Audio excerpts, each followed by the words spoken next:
So Ben Shapiro sent out a Merry Christmas tweet, but he couldn't just keep it there. He had to say, Merry Christmas and thank God America is a nation founded on Judeo-Christian ideals. May that truth never change. So again, as you guys know, he's a religious guy, and he's pushing this false idea that somehow America was founded upon Judeo-Christian ideals, which is just not true. Many of the founding fathers, in fact, specifically stated that the country is not founded on Christianity. It is not founded on any religion. Many of the founding fathers actually said that. But what about separation of church and state is a Judeo-Christian ideal? What about free exercise of religion is a Judeo-Christian ideal? You know, what is the prevention of the establishment of a religion for the government, which is separation of church and state? How is that? What makes that a Judeo-Christian ideal? Remember, guys, the government that the first Americans fled from was the government in Britain that was persecuting them for not believing in their centralized church.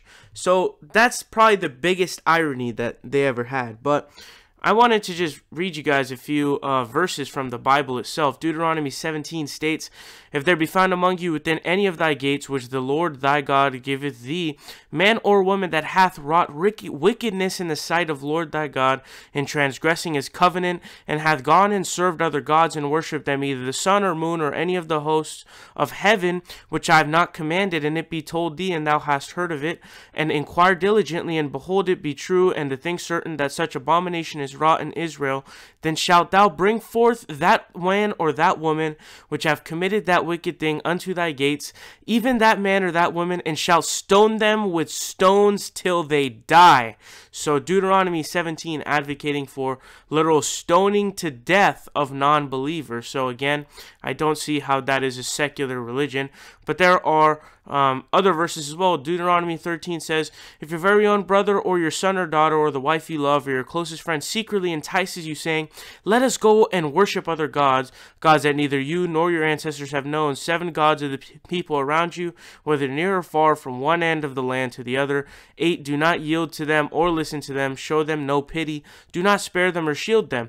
You must certainly put them to death. Your hand must be the first in putting them to death, and then the hands of all the people. Stone them to death, because they have tried to turn you away from the Lord your God, who brought you out of Egypt, out of the land of slavery. Then all Israel will hear and be afraid, and no one among you will do such an evil thing again.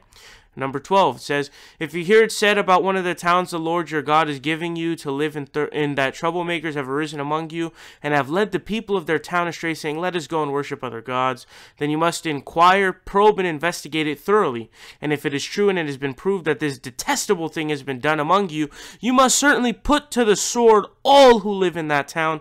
You must destroy it completely, both its people and its livestock. You are to gather all the plunder of the town into the middle of the public square, and completely burn the town and all its plunder as a whole burnt offering to the Lord your God. That town is to remain a ruin forever, never to be rebuilt. So again, the Bible advocating and commanding you to, even if it's your brother or your sister says, let us go and worship other gods, it's saying, kill your brother and your sister. If you see people in a town, you burn that whole town down, kill those people, kill the livestock, and make sure that that city is never rebuilt again. Stone people who don't believe in it. How the fuck is separation of church and state and secularism a Judeo-Christian value? This is probably one of the dumbest things I've ever heard, and of course it's one of Ben Shapiro's religious apologetics again. Support independent progressive media by leaving a subscription down below, leave a like and share the video, help us out on Patreon, or you can donate in other ways. Links are in the description down below. We are fighting Trump tooth and nail, and we will continue to do so with your help.